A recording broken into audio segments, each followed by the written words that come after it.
All right, we know for sure. We got our answers. Orlando Brown is playing on the franchise tag for sure. Let's find out why. Touchdown! Kansas City! One of the greatest duos in the history of the National Football League. Patrick Mahomes to Travis Kelce on a push fade comeback. And the Chiefs have won this incredible divisional playoff game in overtime.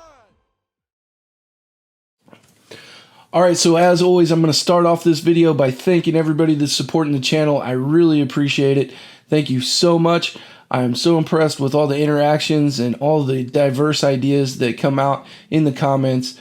But please, guys, like I said before, 96% of the viewers don't subscribe to the channel. So please do subscribe to the channel. We're shooting for 1,000 subscribers before I give away 3 pieces of Chiefs merchandise to 3 separate randomly chosen people that have commented, liked, and subscribed. So make sure you do those 3 things. If you're always commenting on videos, your chances are a lot higher to be picked for me to send you some merch.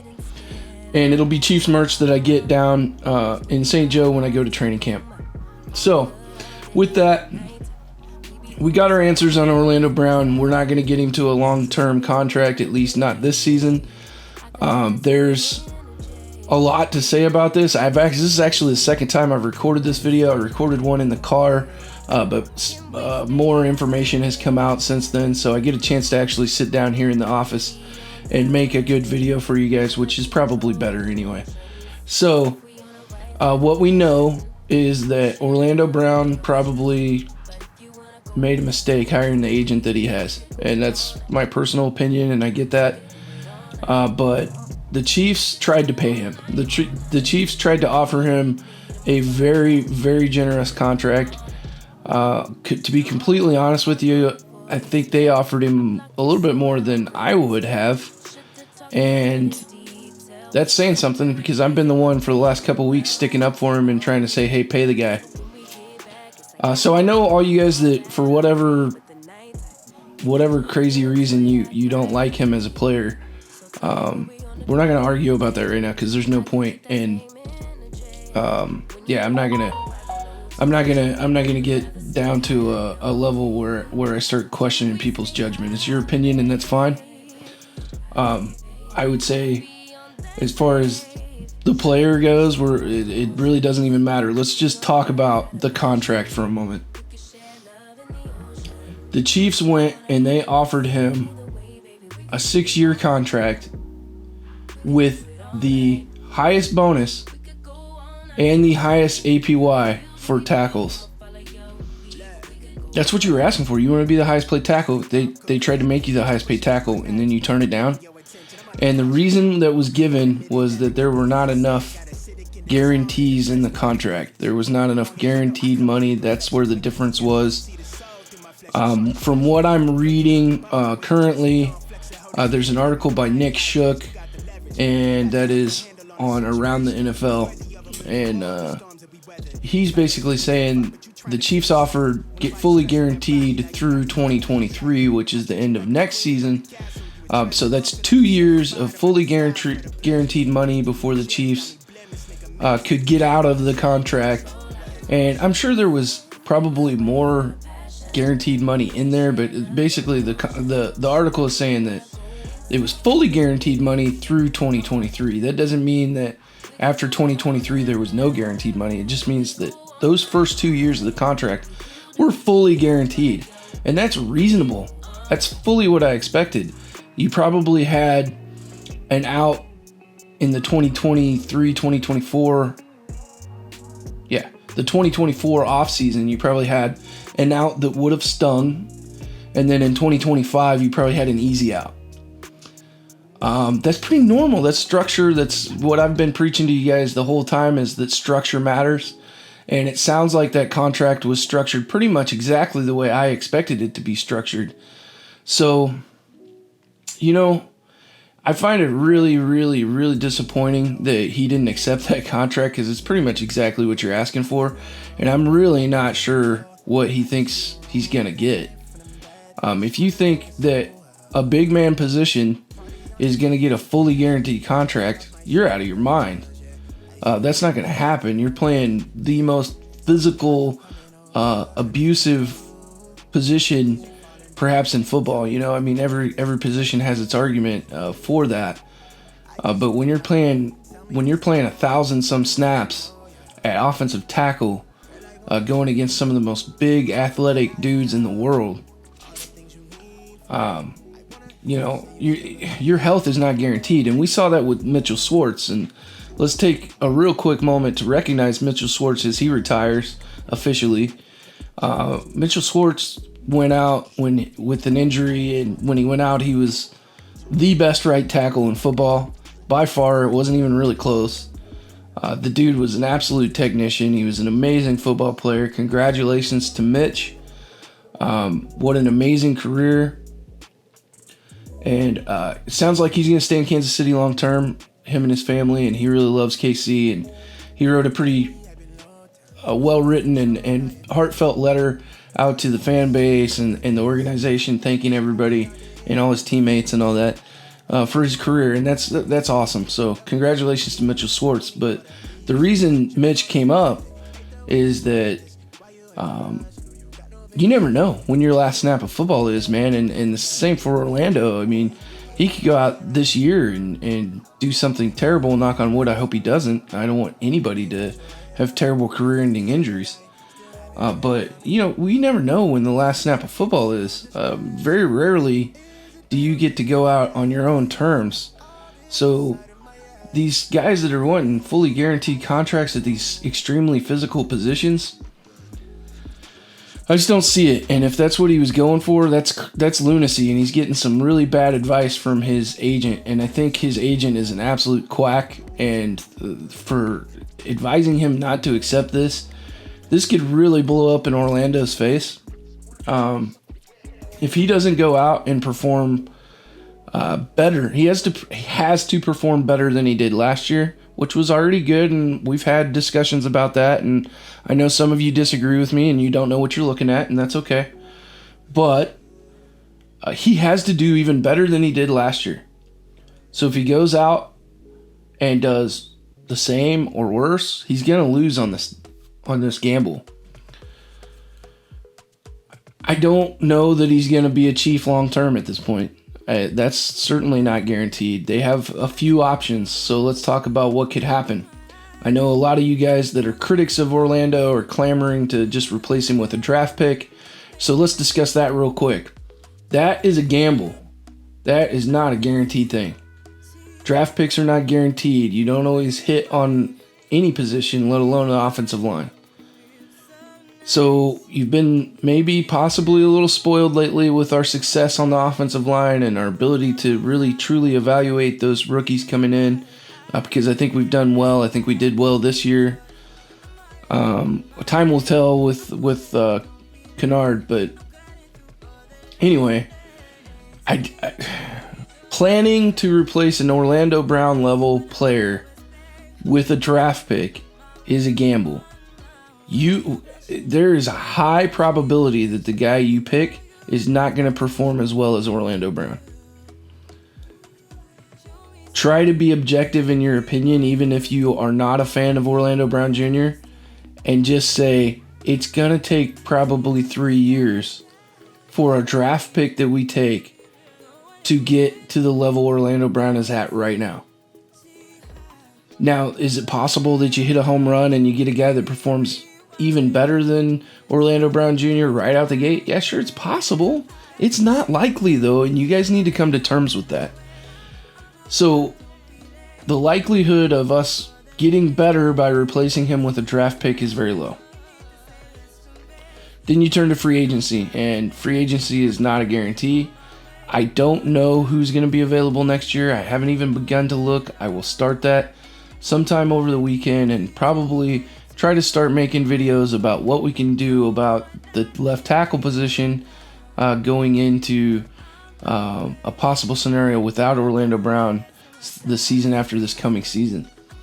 So I'll start doing that. But, man, it's just, to me, this is not a good scenario for anybody. It's not good for Orlando Brown. It's not good for the Chiefs. We've already invested draft capital into Orlando Brown Jr., And to only get 2 seasons out of him and then walk away is a failed investment, in my opinion, even though we did get Creed Humphrey back out of that trade. So it's not as big of a loss as it would be, but it's just not good. It's not good because going into any season with a question mark at left tackle is bad. And now we're going into a question mark with, Orlando Brown. Will he play this season? Absolutely, he needs to. He has to. But is he going to sit out week 1 to prove a point? I would hope that he doesn't. But seeing the advice that he's getting from his current representation, I will not say that it's impossible. Because this guy, this agent that he's hired, is a clown. He's a freaking clown.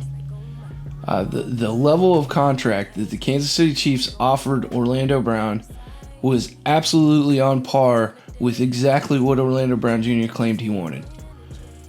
So I'm not sure who's advising him. I'm not sure what he is thinking he's going to get, but he should probably reevaluate. And the other thing is you can tag him again.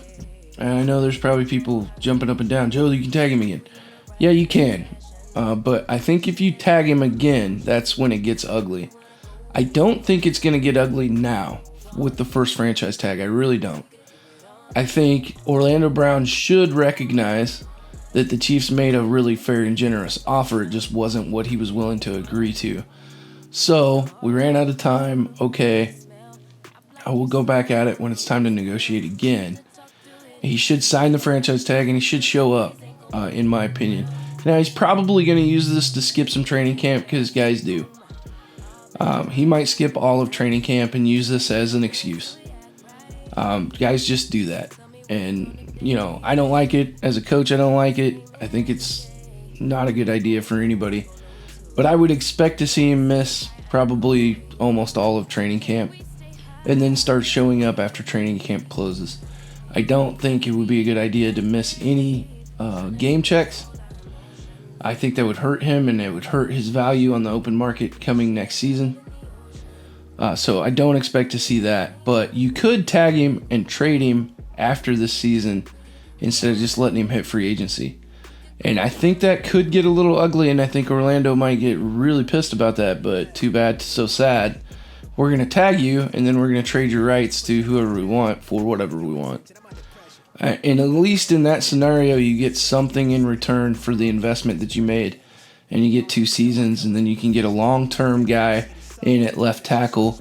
And it's possible that, maybe we already have that guy on the roster. I don't think Kennard is that guy, but maybe Lucas Niang can be that guy. It's dependent on whether he can stay healthy really at that point, because he has the agility to play left tackle. I've never seen him do it. I think he did do it in college. Don't quote me on that. I'd have to go back and do some research, but I think it's possible that he plays some left tackle, and he's pretty good in pass protection, which we're in more often than not. So, there's a lot of options, and we'll talk more about that on another video. But to me, I'm kind of blown away that he didn't accept the extremely generous offer that the Kansas City Chiefs offered him. I'm, as you know, hesitant to criticize players, but he's smoking something. He's smoking something, man. Because to turn down that contract, you're not thinking straight, or you're getting some really bad advice. He should have took that money and ran top bonus, top APY in 6 years. And I get it that the 6 years aren't guaranteed, Orlando, but come on, man. You play left tackle. Nothing's guaranteed at left tackle. For them to give you 2 solid years of guaranteed, you're now 28 years old. And then that third year probably would have hurt significantly to release him. Now you're 29 years old, almost 30. Yeah, that's about when teams want to take a look again and see, hey, is he aging? Is this good? Are we going to keep going with him? So to me, everything was on par with what I expected the contract to be. I think the Chiefs did the right thing. I think they didn't cave to pressure, and that's good because he's not worth more than what they offered. And is that me saying I was wrong all along? No, I told you guys. I think he was worth $21.5 million, and that would have made him, I believe that's right in line with what Trent is getting paid. So, like I said, man, I'm not ready to throw in the towel on the guy yet, but the likelihood of him being a long-term solution at left tackle has gone down. So we'll see what happens. Let me know what you guys are thinking about all this. I know some of you are loving it. And something that I want to talk about real quick before we wrap up the video.